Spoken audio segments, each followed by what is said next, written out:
தற்போது ஜனநாயகன் திரைப்பட வழக்கு தொடர்பான அண்மை நிகழ்வை பார்த்து வருகிறோம். தயாரிப்பு நிறுவனத்தின் மேல்முறையீட்டு மனு உச்சநீதிமன்ற நீதிபதிகள் தீபங்கர் தத்தா மற்றும் அகஸ்டின் ஜார்ஜ் மசீக் அமர்வில் ஜனவரி 15ஆம் தேதி அன்று விசாரணை மேற்கொள்ளப்படும் என்ற அண்மை தரவுகளை பார்த்து வருகிறோம். ஜனநாயகனுக்கு தணிக்கை சான்றிதழ் வழங்க கோரிய தனி நீதிபதி உத்தரவுக்கு இடைக்கால தடை விதிக்கப்பட்டிருந்தது உயர்நீதிமன்றம். இந்நிலையில் ஜனநாயகன் வழக்கு தொடர்பான மனு விசாரணைக்கு பட்டியலிடப்பட்ட அண்மை நிகழ்வை நாம் பார்த்து வருகிறோம். இது குறித்த கூடுதல் விவரங்களோடு இணைகிறார் எமது சிறப்பு செய்தியாளர் யோகேஸ்வரன். வணக்கம் யோகேஸ்வரன். இதுவரைக்கும் ஜனநாயகன் திரைப்பட வழக்கில் கடந்து வந்த பாதைகள் மற்றும் அடுத்து நடைபெற இருக்கக்கூடிய விசாரணை பட்டியல் வெளியீடு குறித்தான கூடுதல் விவரங்கள்.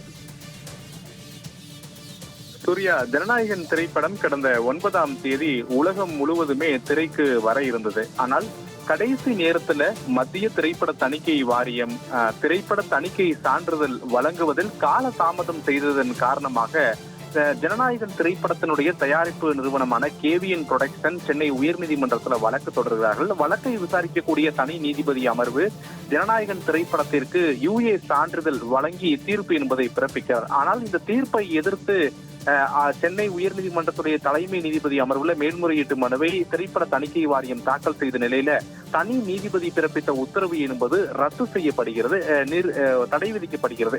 இந்த நிலையிலே ஜனநாயகன் திரைப்பட தயாரிப்பு நிறுவனம் சார்பில் உச்சநீதிமன்றத்துல மேல்முறையீட்டு மனு தாக்கல் செய்யப்பட்ட நிலையில இந்த மேல்முறையீட்டு மனு மீதான விசாரணை தான் வரக்கூடிய 15ஆம் தேதி, அதாவது நாளை மறுநாள் விசாரணைக்கு பட்டியலிடப்பட்டிருக்கிறது.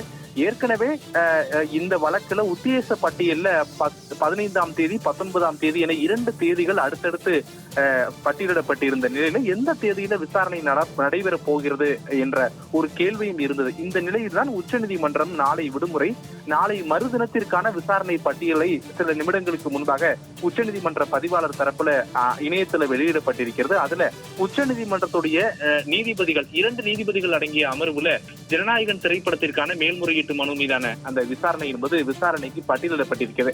யார் அந்த 2 நீதிபதிகள் என்றால் உச்சநீதிமன்றத்துடைய நீதிபதிகள் தீபங்கர் தத்தா மற்றும் ஜஸ்டிஸ் அகஸ்டின் மாசி உள்ளிட்ட 2 நீதிபதிகளுடைய அமர்வுல இந்த வழக்கினுடைய விசாரணை பட்டியலிடப்பட்டிருக்கிறது. வரக்கூடிய 15ஆம் தேதி பிற்பகலுக்குள்ளாக இந்த வழக்கினுடைய விசாரணை உச்சநீதிமன்றத்துல விசாரணைக்கு எடுத்துக்கொள்ளப்படும் அப்படின்றத வழக்கு விசாரணை எண்கள் அடிப்படையில் தெரிந்து கொள்ள முடிகிறது. ஏற்கனவே சென்னை உயர்நீதிமன்றத்துடைய தலைமை நீதிபதி தனி நீதிபதி பிறப்பித்திருக்கக்கூடிய உத்தரவுக்கு தடை விதிக்கப்பட்டிருக்கக்கூடிய நிலையில அந்த தடையை உச்சநீதிமன்றம் விலக்குமா?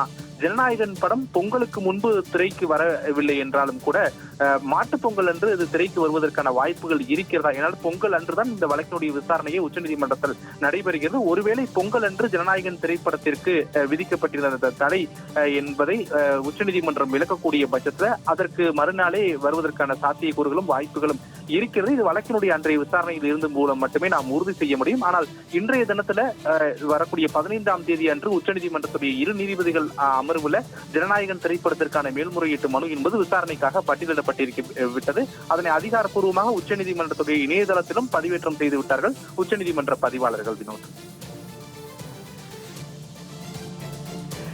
நாளை மறுநாள் ஜனநாயகன் திரைப்படத்தினுடைய வழக்கு குறித்தான விசாரணை பட்டியல் வெளியீடு குறித்த கூடுதல் விவரங்களுக்கு நன்றி.